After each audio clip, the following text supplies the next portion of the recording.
Hey everyone, this is Derek, and in this video we're going to look at graphing rational functions, but just the kind of the friendlier ones.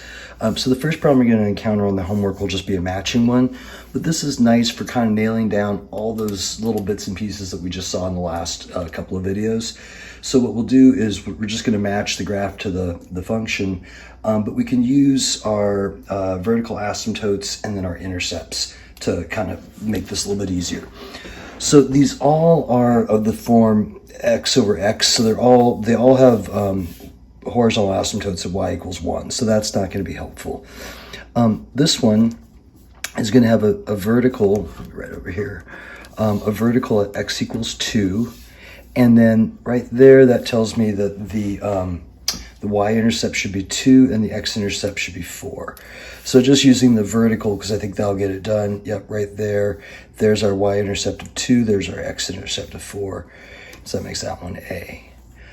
This one, our vertical would be at 1, so it's got to be this one. Also, I drew these little dash lines in the notes to make it a little easier to see. On the computer, it's not there, so you do have to kind of estimate. So this is going to be this one, just to kind of confirm, -2, there's our y-intercept, and then -2 there is our x-intercept. So this one's going to be B. X equals 3 would be our vertical, so that's going to be this. And then there's our -5/3, and then right there's our -5. And so this one's C, which means that obviously would have to be D, and there's the x equals -3 for that. So those aren't too bad. And then on the next kind, we're going to actually have to draw them, but the computer's pretty good at drawing them, so let me show you how those will work. Okay, so for these ones, the computer will give you a little drawing tool, and it's asking you to graph the rational. And I think the directions say something like, graph the point of intersection of the horizontal and vertical asymptote first or something, and then graph a point on the graph. So what we want to do first is figure out what our horizontal and vertical asymptotes are. So for this one, our horizontal, this is going to be small over big, so that's going to be y equals 0.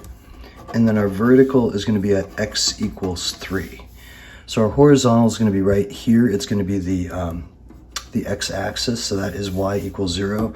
The vertical is x equals 3. That's right there.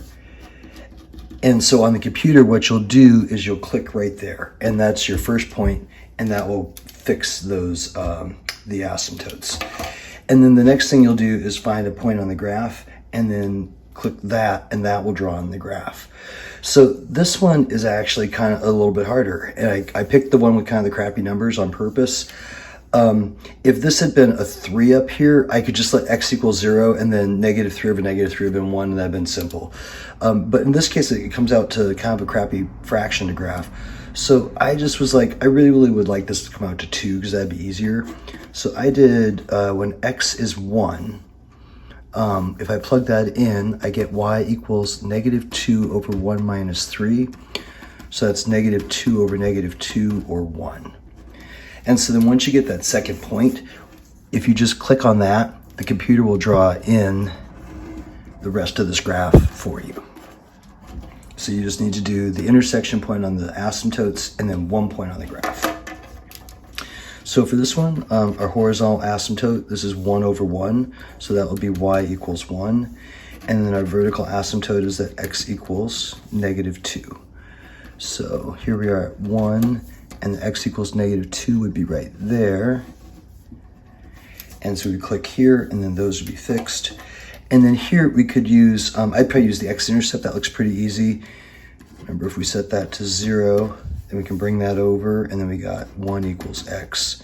So 1, 0 is going to be on our graph. So when x is 1, y is 0. Okay, and then let's take a look at this one. So again, this is 1 over 1, so our horizontal is going to be y equals 1, and our vertical is going to be at x equals 4.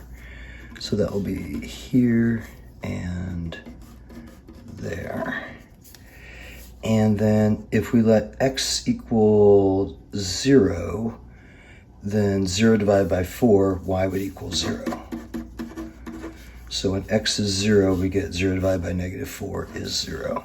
So that point's on the graph, and so then that will, like I said, have the computer draw the rest of that in.